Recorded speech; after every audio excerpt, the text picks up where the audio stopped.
And we have Professor Sandeep to speak to us in the first hour. Professor Sandeep is from TA for Camp Bangalore, and he is again a true friend of KSOM, and he is in several of our academic committees, and he was here for that marathon interview we conducted to select our MSc students. Professor Sandeep is well-known mathematician in the country and around the world, and he is a prolific in his field of research. He is a recipient of Bhatnagar Award, one of the youngest recipient of Bhatnagar Award, and he lists his areas of interest as PDE, variational methods, nonlinear functional analysis.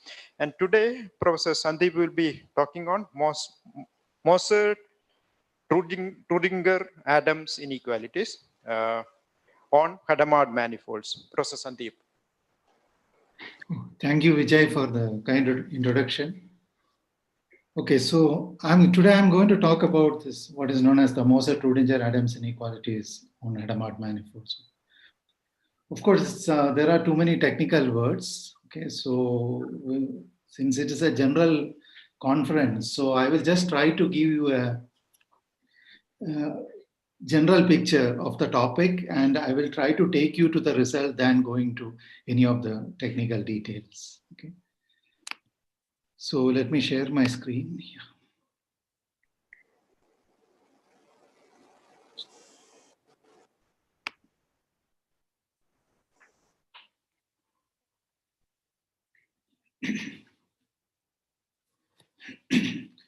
Okay, so I'm going to talk about these inequalities. So you see, inequalities plays a very important role in many branches of mathematics, especially in the study of partial differential equations. Okay, and many times proving these inequalities and the inequalities with the best constants, everything, they play a very important role, and that is related to many other problems in mathematics and physics and various other things. Okay.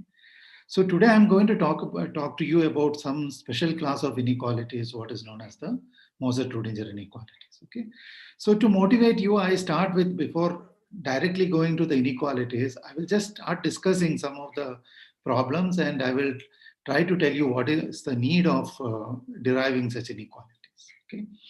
So I will start with one of the basic problem in partial differential equation, a very classical old principle, what is known as the Dirichlet principle. Okay. So let me call it as.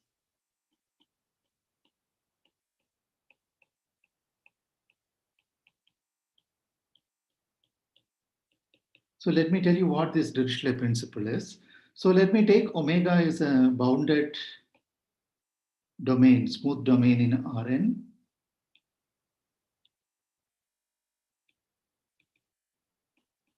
Domain in the Euclidean space Rn. So let me consider this partial differential equation. That's Laplacian of minus Laplacian of u is equal to f. This is in omega, and u is equal to g on boundary of omega. Okay. So omega is a domain which is given. So I have given two functions f and g. Let's assume that they are nice functions, differentiable or continuous, differentiable, and so on. And I want the question is to find a function u satisfying this problem, that is minus Laplacian of u equal to f and u is equal to g. So this is what I call as the Dirichlet problem, and let me call it the equation D. Okay. So how do we try to find? There are many ways of solving this problem. If you have learned or if you have taken a first course in partial differential equation, you would have seen many ways of doing it. So I will just give you one principle which is related to that. Okay. So first of all, let me introduce a class A of functions. So I'm looking for solutions u. That means I want to talk about Laplacian of u. That means Laplacian is a second order operator. Okay. So if somebody doesn't know, then Laplacian of u is equal to, you have this u xi xi. Then you take the summation I is equal to 1 to. Okay, that is the Laplacian. Okay. So you are looking for that, it involves second derivative. So I need to look for the solutions among functions which are twice differentiable. Okay. So to search the solutions, let me introduce a class A. This is going to be equal to a set of all u in C2 of omega. That is, maybe I'll put C2 of omega closure such that, and it also has to satisfy this boundary condition u is equal to g on the boundary. So I will also assume that u is going to be equal to g on boundary of omega. So my solution of the problem D has to come from here. But the extra thing, what has to happen is that it has to satisfy this equation, Laplacian of u equal to f. Okay. So now this equation D is connected with many problems from physics and so on.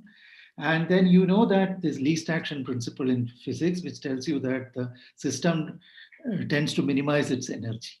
Okay. So the same thing can be translated here. So that means you have to define a mathematical notion of energy for this. So you can define an energy, which I call it as E of u is equal to half of integral over omega gradient of u square minus integral over omega f into u. This I define for all u in this script A. So I don't need u to be in script A, but I'm interested only there. Okay. So then the Dirichlet principle says that it is a theorem which tells you that u is a, say, let me call it u naught, is a solution of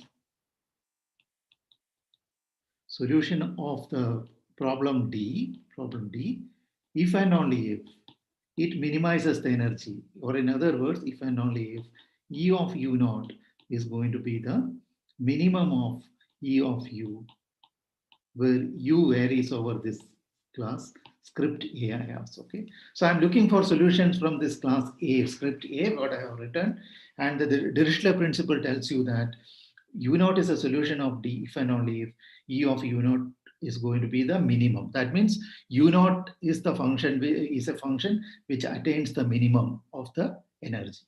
Okay, so that is the Dirichlet principle. Okay, so I want to look at it a little closely. So the problem reduces to finding a minimum for this function. So solving D reduces to finding a minimum of E, which is defined from the class A2. Okay. So I want to find a minimum. So one of the basic things which we want to show is that if you want to say whether it is a minimum, the first question is it bounded below? Okay. So the question is E bounded below?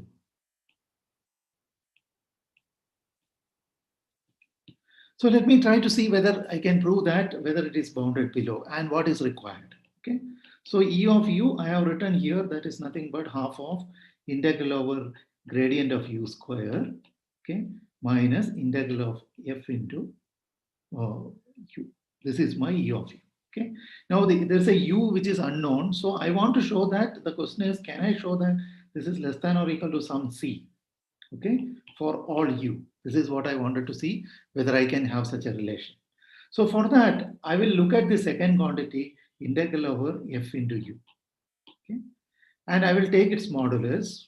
There is what is known as the Cauchy-Schwarz inequality, which tells you that you can write this is the integral of mod f square to the power 1 by 2 and integral of mod u square to the power 1 by 2. Now you know you have this inequality. So this I can call it as A, and this you can call it as B. And then you have this inequality, AB is less than or equal to A square plus B square by 2. Right? And I can even do one more thing. I can do a cheap trick here. I can write AB is equal to epsilon times A into B times epsilon. Okay?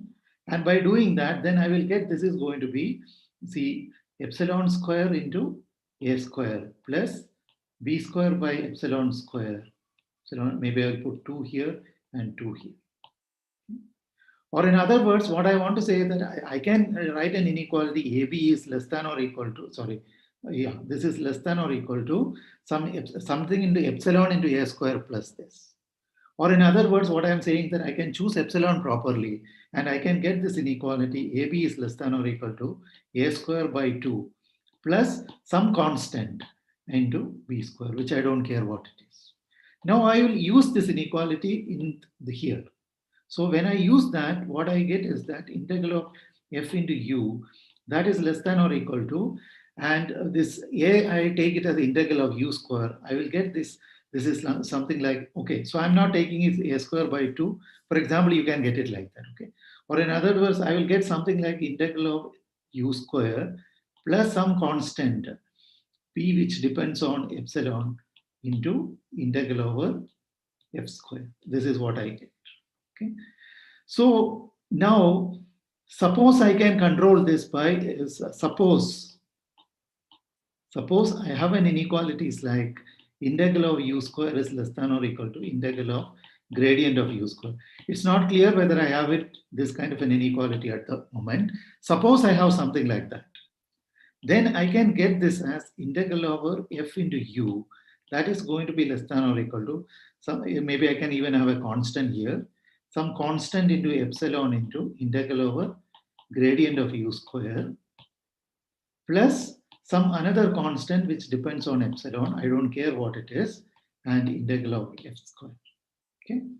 Now I can choose epsilon properly and I can make it less than or equal to half of integral of gradient of u square plus a constant times f square. Okay. So now let me go back to my expression for energy, which tells you that it is the integral half of integral over omega gradient of u square minus integral over omega f into u. Okay. This I can write it greater than or equal to half of integral over omega gradient of u square. And you see, I'm subtracting something. I can put a quantity which is bigger than that, then the inequality will go in the right direction. So when I use the inequality, I will get minus half of integral over omega gradient of u square, okay, and then minus some constant depending on epsilon into integral over omega f square.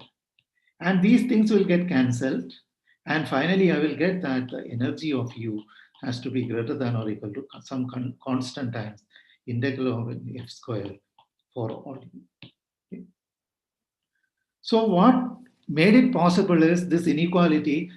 All these things were possible by checking that I'm underlying here this kind of an inequality. Okay. Or in other words, so the question is that the basic question is that what I used is integral over omega mod u square is less than or equal to a constant times integral over omega gradient of u square. This kind of an inequality. Okay. This was the crucial inequality which I had. And this is a famous inequality known as what is known as the Ponger inequality.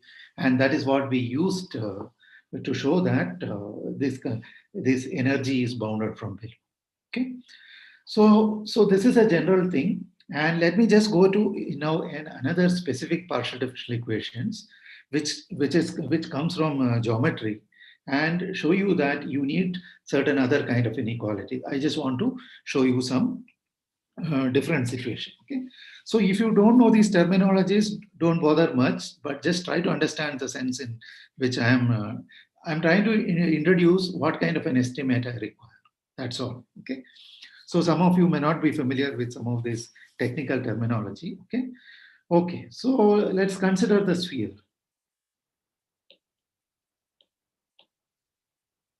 Consider the sphere, say S2. Okay. So you know S2 is, this is nothing but set of all x, y, z such that x square plus y square plus z square is equal to 1. Okay. So this is an S2, and then you know that there is something called a Gaussian curvature. So standard Gaussian curvature for that. Okay. So there is a Gaussian curvature. Or more generally, if you know a little bit of geometry, what you have is that S2, and there is nothing but something called a Riemannian metric, G. It's a standard metric. Okay. With respect to that, it has the Gaussian curvature, which is 1 actually. Okay. This is the Gaussian curvature. Gaussian curvature, which is equal to 1. Okay. Now there is a notion of a metric, notion what is known as the conformal metric. That means this metric, so that basically what it does is that you take any point, there is a tangent space here, and for the vectors there, it introduces an inner product. Okay. So at each point you have the tangent space, it will give you an inner product. That's what is the metric G. Okay. And that inner product is nothing but this is sitting in R3. And so this plane is in R3. It is the inner product from R3. That is the standard metric I have been talking about. Okay. So now you can introduce some another metric and you will say that it is conformal if it preserves the angle with respect to the earlier one. Okay. So if you have studied some linear algebra, then you know that two inner products, they have the same angle, then they are going to be related by a constant. Okay. So I'm not very specific here. Okay. Or in other words, you can see, I will just say that let G tilde be a metric on S2, which is conformal to G. Okay. Or in other words, what it means is that this G tilde, you can write it as a positive function. It's a positive function. You can multiply that with G. Okay. And positive function you can always write in the form of a e to the power, say, some 2u into G. Okay. There are reasons to do that. Okay. Then there are notions of the Gaussian curvature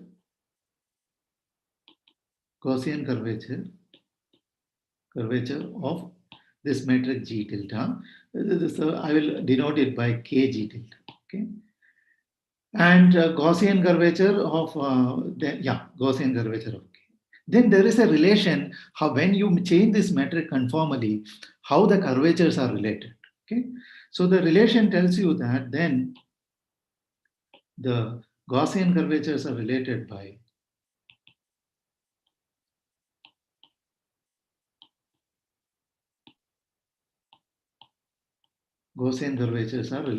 the formula, say, minus Laplacian in the S2, what is known as the Laplace-Beltrami operator, in the U, plus 1. This 1 is the Gaussian curvature of the sphere, or S2, and that is going to be is equal to K G tilde into e to the power 2. Okay. So this is so if you change the metric conformally, G like this, G tilde is equal to e to the power 2u, this is the Gaussian curvature of the new metric that is going to be connected by this kind of a relation. Okay. So there is a question in, the question is in differential geometry is, given a function on the sphere, okay. So the question is, given a function K from S2 to R, does there exist a metric, conformal metric on S2 such that its curvature, its Gaussian curvature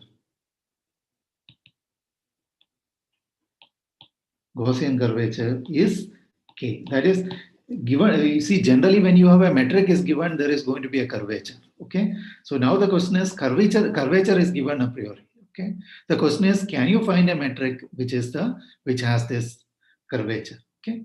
So in view of this relation, what I have written here, so this is equivalent to solving the PDE.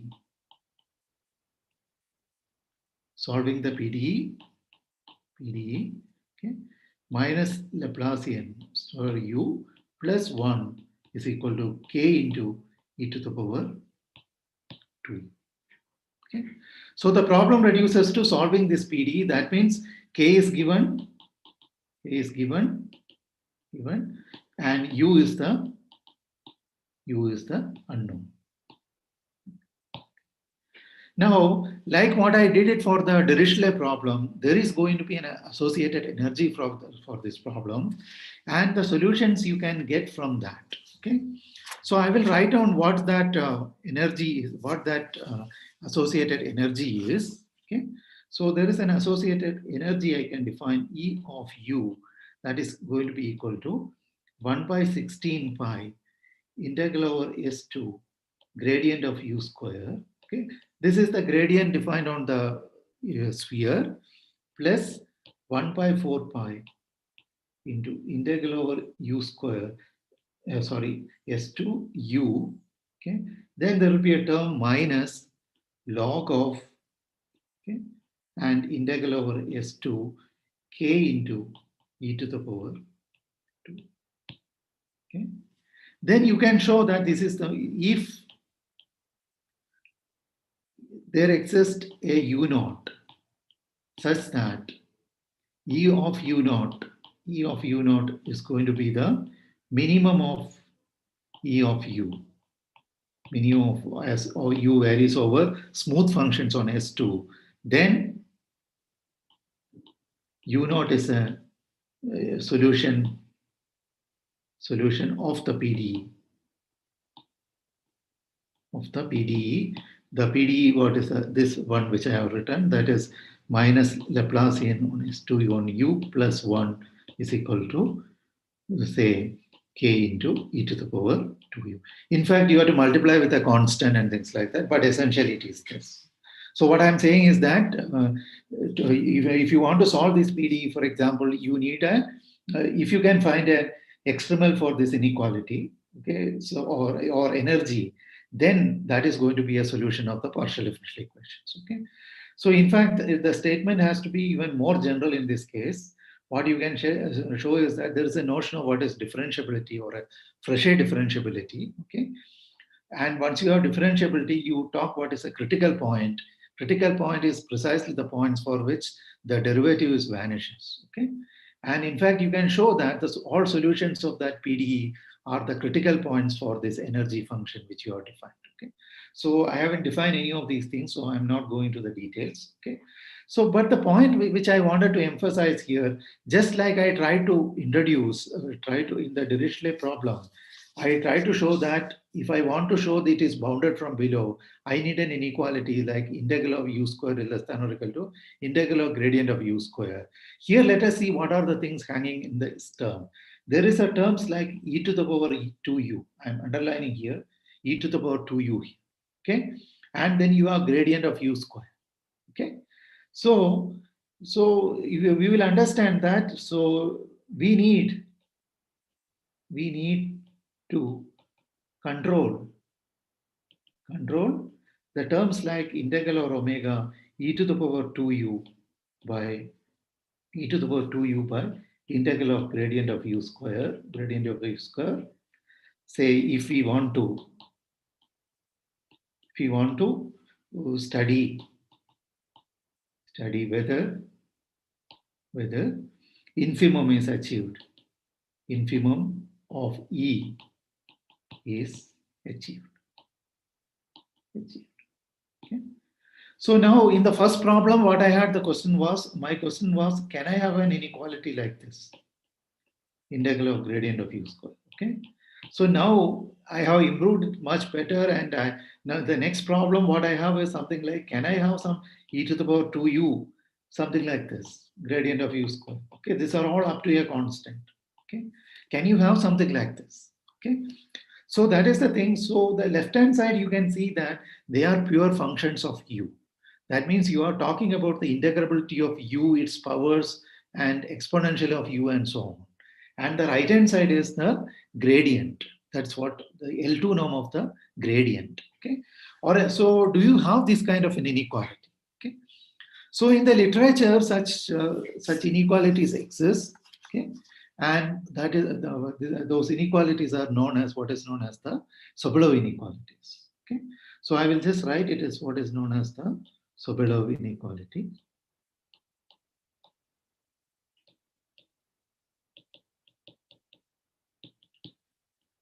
So the inequality tells us the following. So let 1 less than or equal to p strictly less than n. Okay, we are in the Euclidean space Rn. Okay, n. Then there exists a constant constant S, which depends on this N and P, which is greater than 0, such that this SNP or what you have is SNP, this into norm of U, or maybe I can write it more explicitly here.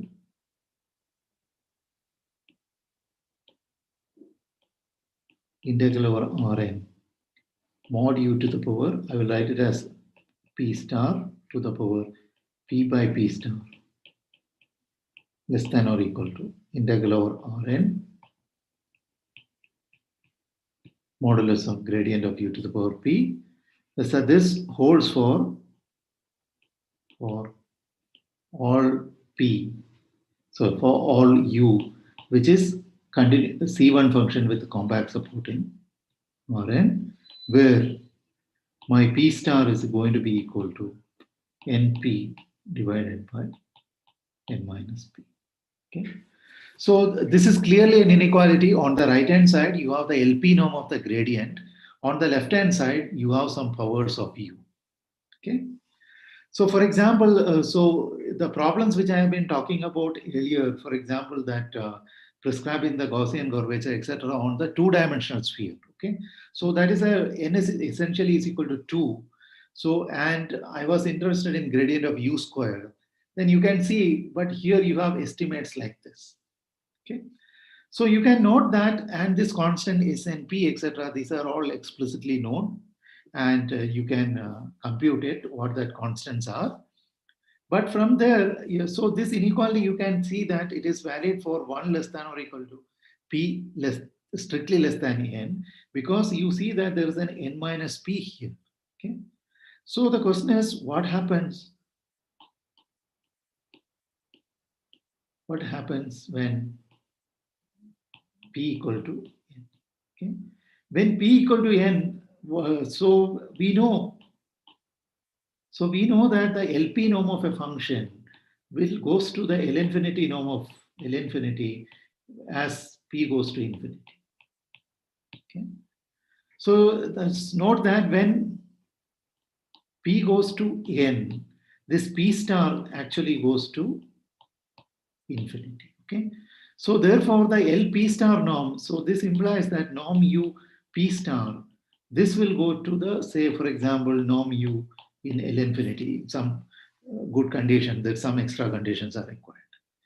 So in this inequality, when I'm trying to pass to the limit as P goes to N, the left hand side, this LP star norm, that will go to the L infinity norm, and gradient of U to the power P, that will go to the gradient of U to the power N. Okay. And but unfortunate fact is that this guy goes to 0, SNP, as P goes to N. Okay. So therefore, you cannot pass to this limit as P goes to N in this inequality, and you cannot get an inequality in the case P equal to N, because this SNP goes to 0 as P goes to N. Okay. And this at P equal to N, this when you just take the limit, the inequality just becomes a trivial statement that 0 less than or equal to integral of gradient of U to the power N. So it doesn't give you any information. Okay. So the question is, can you get something better? Okay. So for that, let me just try to rewrite this inequality. Okay. So the inequality which I had was what it tells you, something like you have a constant into mod U to the power, say, P star, okay, to the power P by P star is less than or equal to gradient of U to the power P. Okay.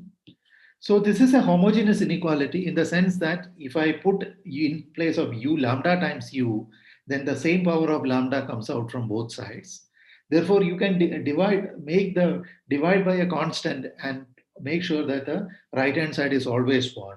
So this is actually, you can write it in equivalent form as supremum of integral over Rn modulus of gradient of U to the power P less than or equal to 1, then integral over Rn mod U to the power P star. This is going to be less than or equal to some constant. Okay. So this is, you can write it in this form. Okay. So what happens is that when P is equal to N, you cannot get an L infinity norm on the left-hand side. So people have been wondering what better you can get it. So then it was proved that when P is equal to N, you can actually get an exponential integrability. Okay. And which was later improved. So this result was, so I will just state it, and P is equal to N, the precise inequality in this case is known as what is known as the Moser-Trudinger inequality. Moser-Trudinger.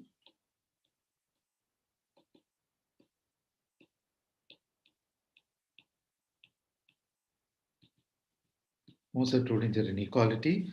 So the inequality tells you the following. Okay, so let omega be a bounded domain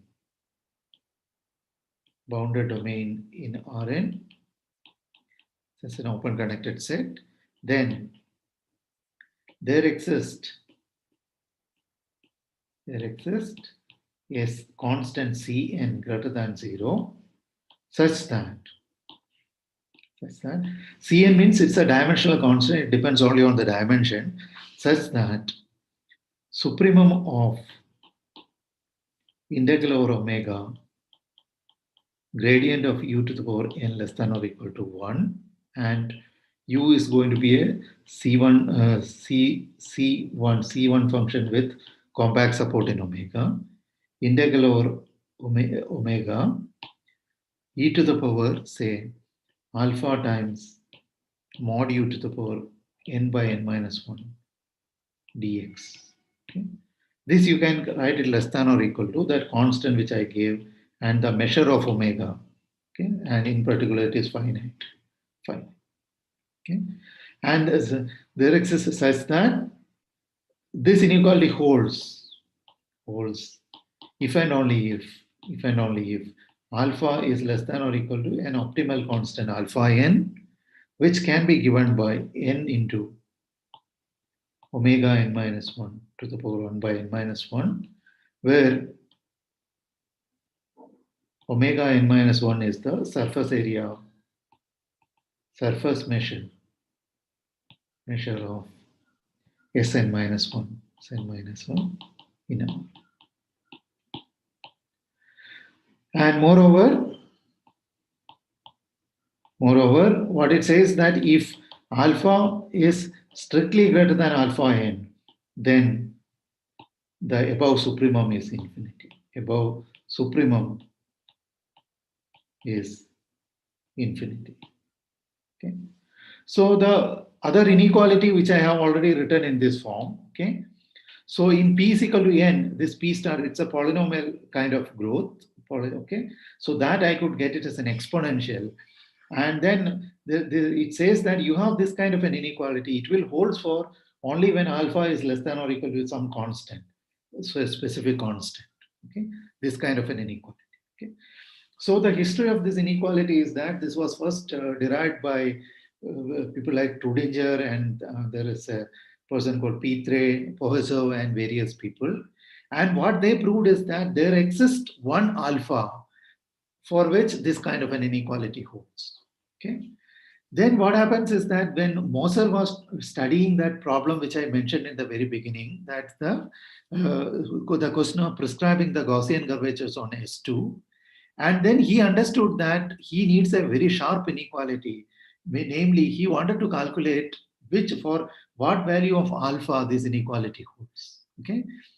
So the inequality for some alpha is due to Trudinger and some other people around the same time.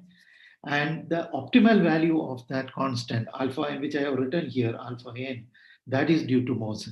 Okay. So that is why we call it as the Moser-Trudinger inequality. That's what is known as the inequality, Moser-Trudinger inequality. Okay. Now, so the Moser-Trudinger inequality, so we have the Moser-Trudinger inequality. Now, in my statement, there is another term which is called the Adams inequality. Okay. So Adams inequalities are a higher dimensional versions of this. No, so not higher dimensional, higher order, because here the inequality involves only the gradient of u. That is the first derivative. Okay. So the Adams inequality is something which is similar. but which is going to be of a higher order inequality. Okay, so I will just write what is an Adams inequality.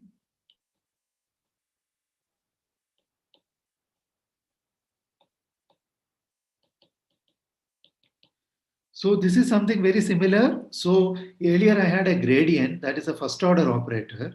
Now I want to know, define some kind of a gradient for a higher order notion. Okay, so I define this notion gradient, kth order gradient. Okay, this I will write it as, it's going to be Laplacian to the power k by 2 when k is even. So gradient k u is equal to Laplacian to the power k by 2 on u. So that is going to be a real valued function. It's not a vector. Okay. And when k is odd, I will just do this like gradient of Laplacian to the power k minus 1 by 2. Then this is when k is odd. Okay. So once you have this notation, then you have a similar inequality due to Adams. Adams. What he proved is that, so again, let omega be a bounded domain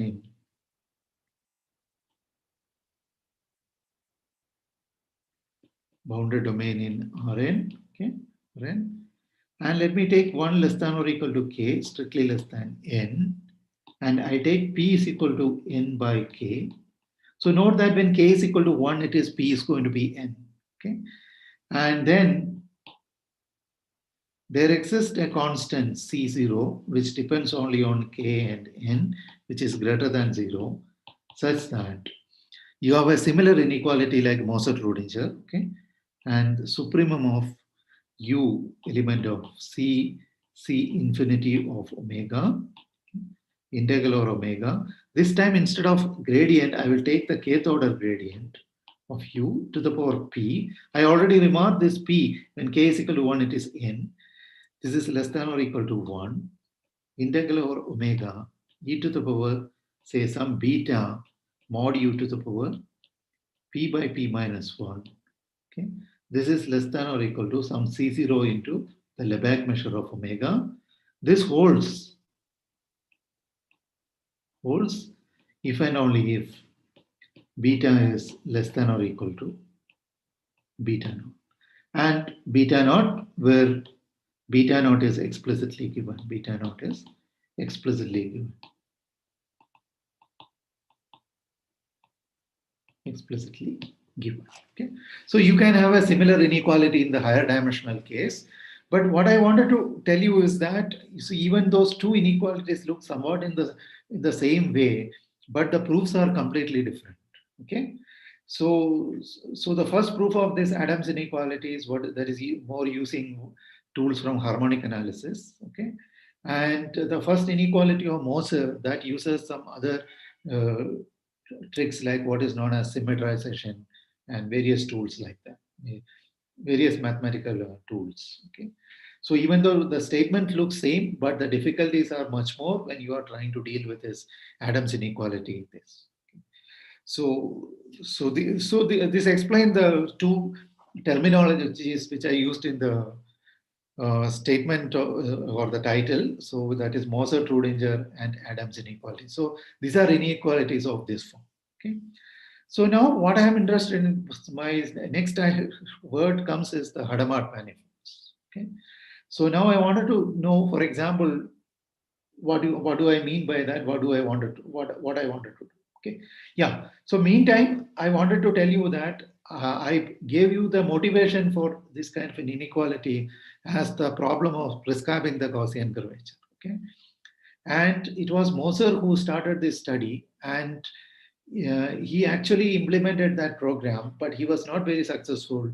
And he could prove that the question of prescribing the Gaussian curvature, you need some more condition, can be solved under some extra conditions. Like, for example, if the curvature if it satisfies the condition like k of x is equal to k of minus x, then you can solve it. Or equivalently, if you know the terminology, the problem can be solved on what is known as the real projective space. Okay. And so these inequalities were initiated to do that, and there was some success, but it was not that much. Okay. And these kinds of inequalities appear in various contexts and various problems which is coming from PDE and geometry. And therefore, there has been a lot of study on establishing this kind of inequalities, or what we call the embeddings, on various cases. Okay. So the question now I wanted to introduce, ask here is that what about these inequalities? What about these inequalities? Inequalities on Riemannian manifolds.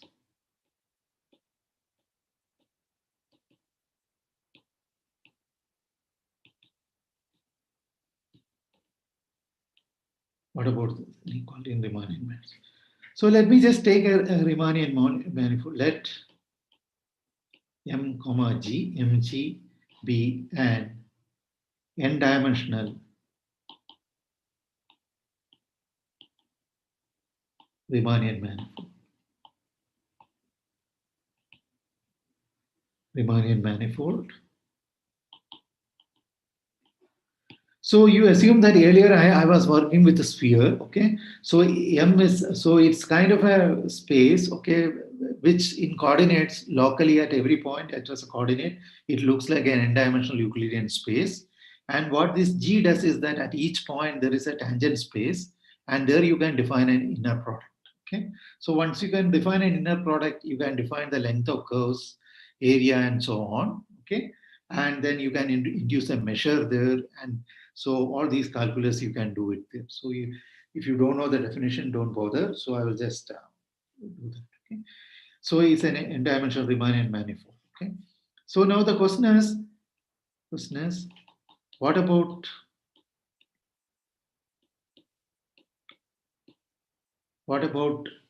these inequalities? These inequalities on Mg. Earlier, I have been talking about the Euclidean space, and in the Riemannian manifold, can you have this kind of inequality? Okay. So first, I want to tell you that when the manifold is compact manifolds.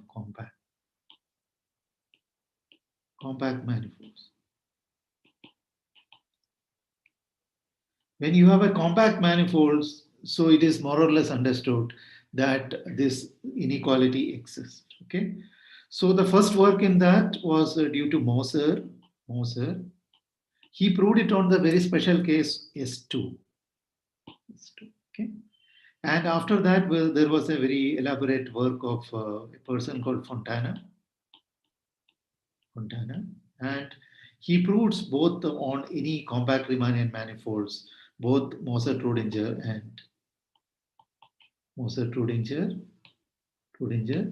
and Adams. So on compact manifold, these issues were settled with the work of these people, and there have been many works in between. But basically, Fontana's work settles the problem on the Moser-Trudinger on any Riemannian manifold. Okay, on compact Riemannian manifold. Okay, so now the question what I wanted to use is what about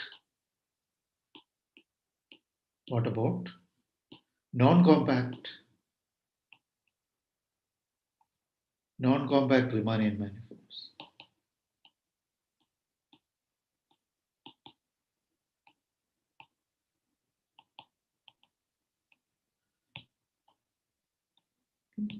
So what about Riemannian non-compact? So I assume that now assume that Mg, this is going to be is a complete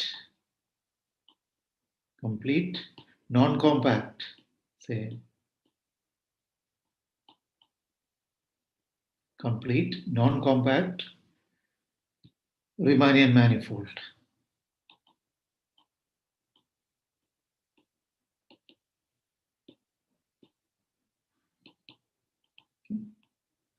So I take a complete non-compact Riemannian manifold. Okay. So then the first thing what you can prove is that, okay, if these inequalities has to hold, if these inequalities has to hold, I'm not proving anything, I'm just stating it. If the inequalities has to hold, then the volume of the manifold has to be infinite. For example, one trivial example is Rn. Okay, so if the manifold is complete and non-compact, and if you want this kind of Moser-Trudinger or Adams inequalities, then you can show that the volume of the manifold has to be infinite. Okay, so once you have that, so this implies that if you take any function like e to the power say some beta into mod u to the power p by p minus 1, okay, into yeah. Okay. And you can see that exponential of something of a positive quantity that is always greater than or equal to 1. So this is greater than or equal to, say you can get is that integral over m, the function 1. This is nothing but the volume of m. Okay. And that is going to be infinity. Okay. So you cannot have this kind of an inequality in the form which we stated earlier on bounded domains on a Riemannian manifold, complete non-compact Riemannian manifold, because these quantities, they are going to be infinite. Okay. So now what do we do? So the idea is that, so you try to modify your exponential function. Okay. So you try to modify this exponential function. I will call it as Es of x is equal to e to the power x minus sigma I is equal to 0 to s minus 1 x to the power I divided by I factor. Okay. Or in other words, this is nothing but x to the power s by s factorial plus x to the power s plus 1 by, sorry, x to the power s plus 1 by s plus 1 factorial plus etc. This, okay. So this I can define for any integer or any natural number. Okay. So the question which I wanted to ask is, can I replace with this? Okay. Then at least ES is not it is not greater than or equal to 1. That obstruction will be removed. Okay. So can you do that? So now the question is, can we have inequalities like, can we have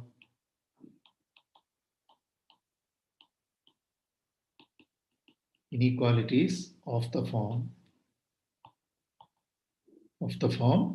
earlier whatever I have, then where the exponential will be replaced by this ES. Okay, so you will have supremum over, say, integral over m.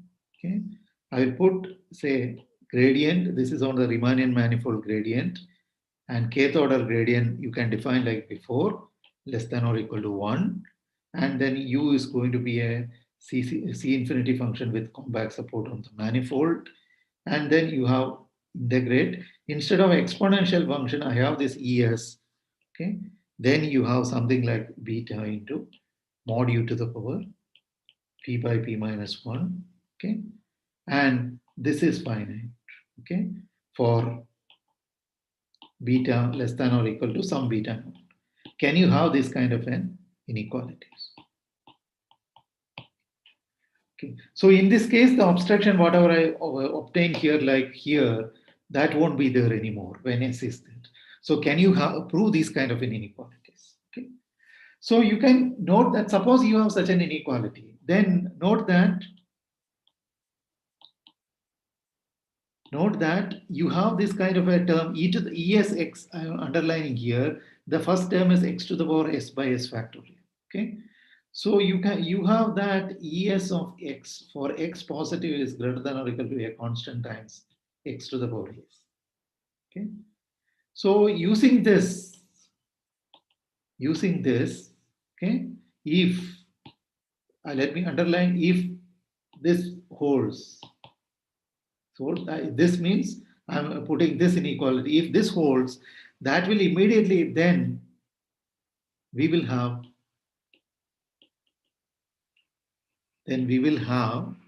inequalities of the form integral over m mod u to the power s times p by p minus 1, this into, say, p minus 1 by s, This is less than or equal to a constant times integral or m modulus of this you will have. So if you have such an inequality, then you will have this kind of an inequality. Okay. So the question is whether the manifold admits this kind of simple inequalities. Okay. And then again, you can show that, for example, in the case of Euclidean space, I'm talking about the full Euclidean space, you can actually show that this is not possible. This type of inequalities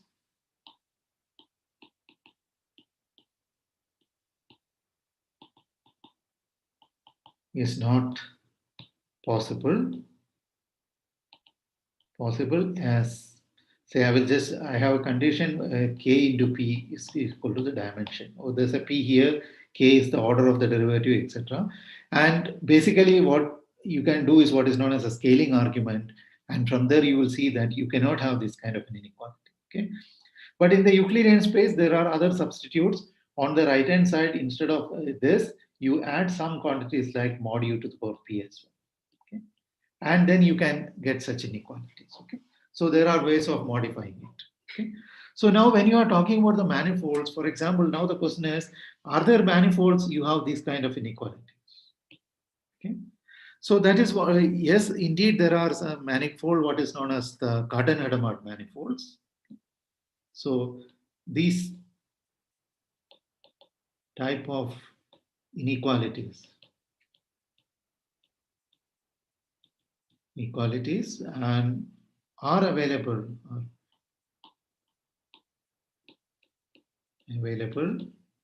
in some manifolds.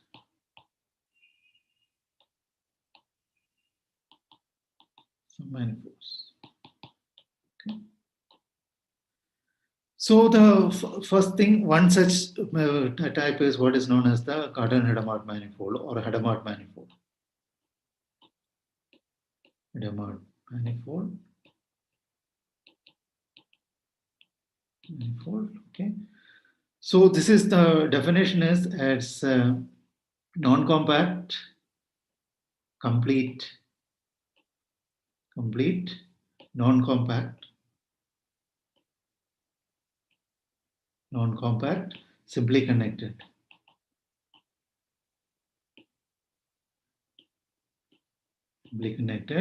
Riemannian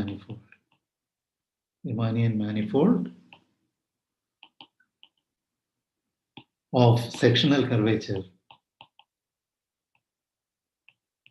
less than or equal to 0. So that is what is a Hadamard manifold or a Cartan-Hadamard manifold. Okay. So if you don't know the terminologies, don't bother. Some of the important examples are, for example, Rn, it's the standard Rn, and then the what is known as the hyperbolic space.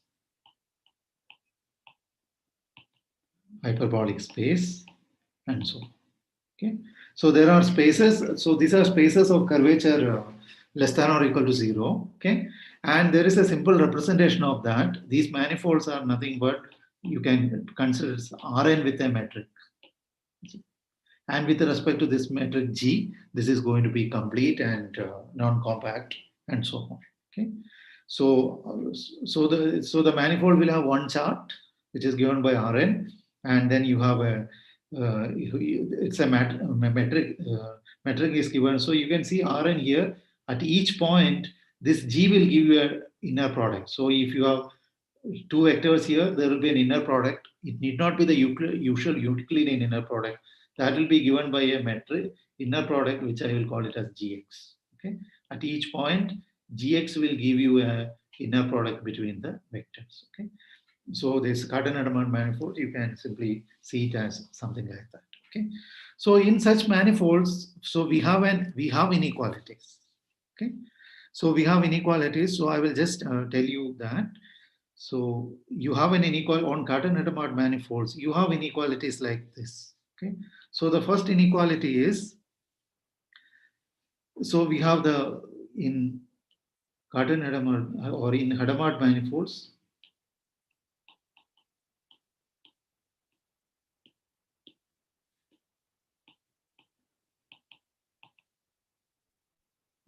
we have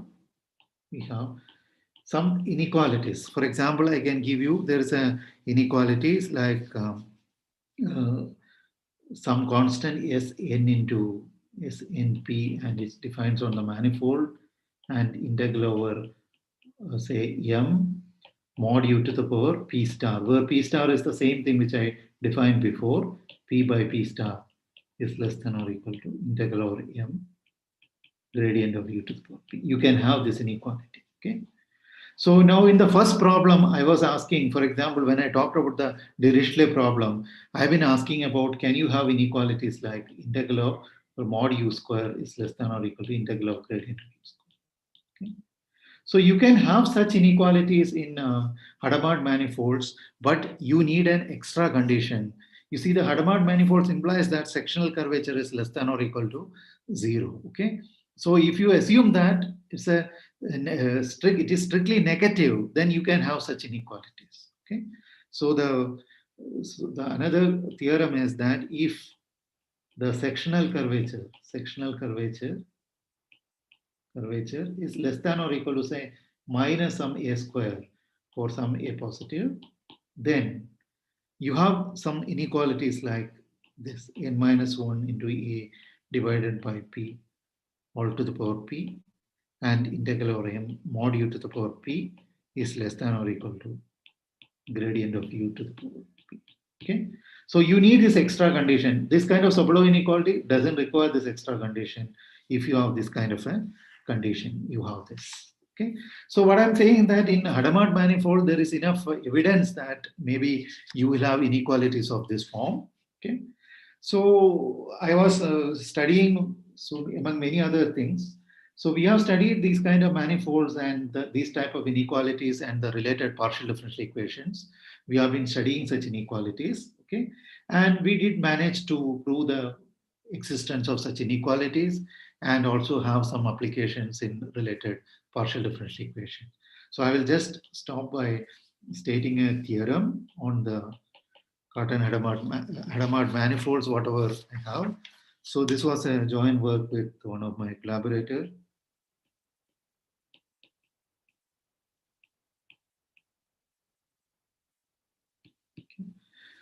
So let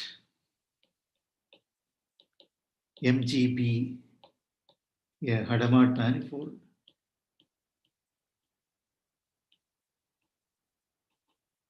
Hadamard manifold satisfying say the sectional curvature is less than or equal to say minus a square, and you have the Ricci curvature. Ricci curvature is minus n minus 1 d square. Okay, and then I'm not writing the explicit statement. Then the Adams inequality holds.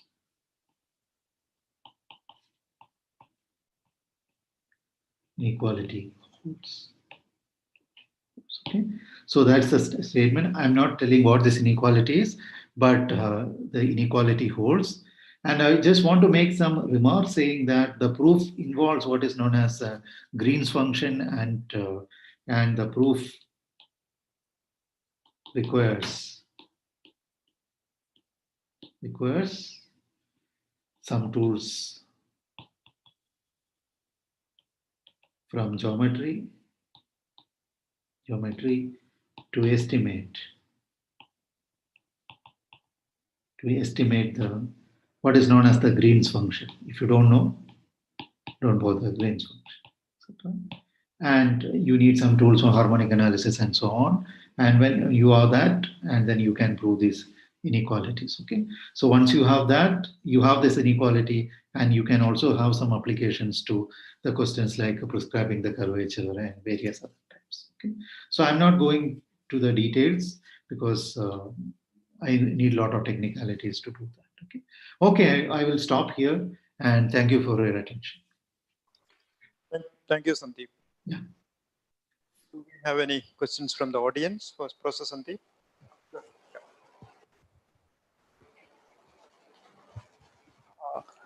Hello, sir. Yeah. In sir, Moser-Trudinger inequality, Yeah. is there any specific omega for which the inequality changes to equality? I mean, can we classify such omega? You see, you cannot classify omega. Okay, so I'll just see the inequalities tells you that supremum of u integral over omega. Okay, e to the power say some alpha u to the power n by n minus 1 is finite and so on. Okay, so the supremum is going to be there. Let me call it as some s. Okay, so you see, you cannot tell it can be equality. For example, then the right question is given an omega is given. Okay, so does there exist a u such that you have this equality? The supremum is going to be equal to integral over omega e to the power alpha mod u to the power n by n minus 1. Okay, or in other words, the supremum is achieved. Okay, so in fact, you can show that the supremum is going to be indeed achieved. Okay, so it involves a lot of complicated analysis. Okay, but you can prove that if you take any domain omega and that supremum is going to be attained. Okay, there will be a function. Okay, and it is a non-trivial analysis and a lot of things. So any domain, it is going to be true. Okay, thank you. Any more questions from the audience for Professor Sandeep? Srijit, are there questions in the YouTube chat box? No, sir, there are no questions from the YouTube chat box. Okay, thank you, Sandeep, for the wonderful talk. Thank you. Okay, thank you. Yeah.